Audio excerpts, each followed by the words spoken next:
Nick. Yep. Is Gordy Kasper on the line? Oh, yeah, man, we got him there. We're going to talk to Gordy Kasper. Gordy, how in the heck are you doing? I'm doing good. I was listening on the way into school today, and I always know when you guys need a rating spike because you start throwing my name around. Is that what it is? Maybe subconsciously that's what it is. If we say Gordy Kasper's name, 3 people in Pecatonica are going to be listening to us. Oh, I love that story you tell, too, especially when you and I both know that you were out in Pearl City. Could be. Could be. It starts with a P, Gordy. Come on. Hey, Matt, how far did that Rockford Lutheran team get that had Tony Clark, the big kid?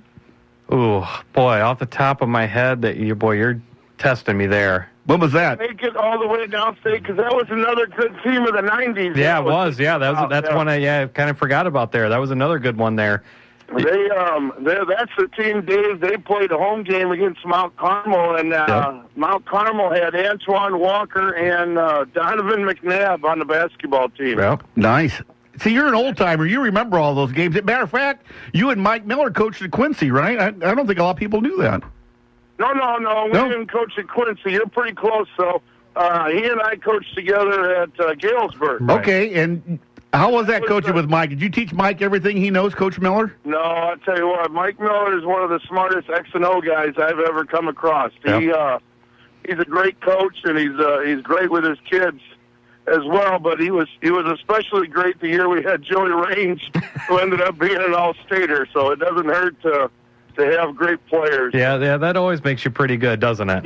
Speaking of having great players, I noticed Urban Meyer got a victory the other day. O-H-I-O. O-H-I-O. That's quite the story. Yes, that. Hey, you know what? You were on that story that I put on the Stateline SportsHub.com about Hebron. Isn't that a pretty interesting story? That's more Hoosier-like than what the actual Hoosier story is based on Milan. I think it is because the biggest part of the Hoosier film on Milan was the shot at the end.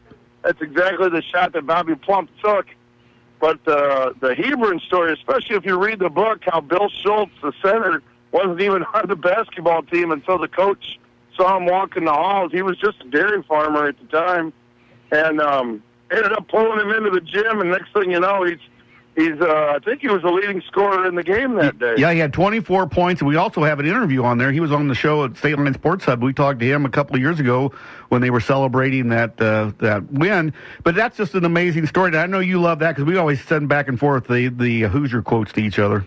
Yeah, it was a great movie, great times. But I'm helping over at Boylan this year, kind of at every level.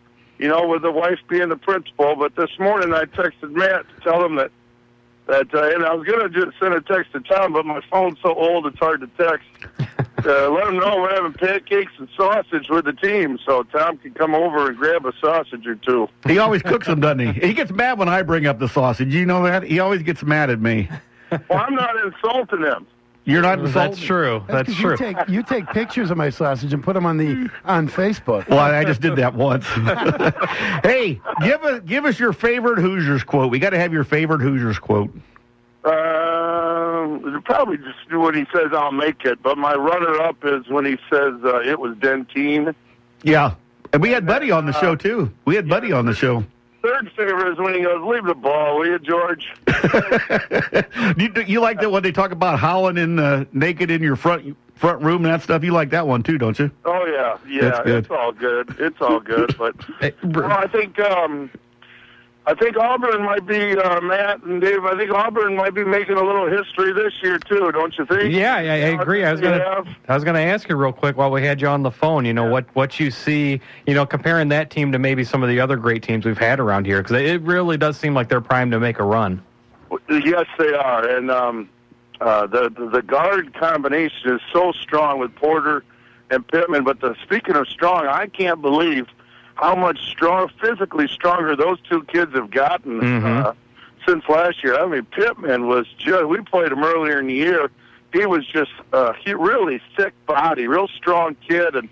And then they beat us going away at Boylan, and then they turned around, and holy cow, I've never seen a 93-56 or 96-53, whatever it was, against Hononegah. Yeah.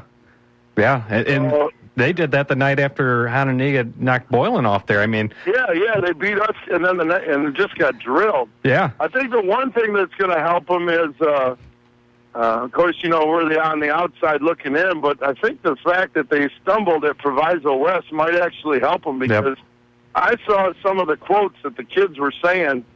They were looking past their opponent before they got to, they were already looking ahead to Stevenson, and they got tripped up by the team that they flat out said they were looking past. And I think that's one of the things that Coach Ott can use to help them out, because when you get to that postseason tournament, it is a one-game season. And I remember, you guys have talked a lot about the Guilford team this morning. Don't forget, they almost lost in the regional to Auburn. Yep.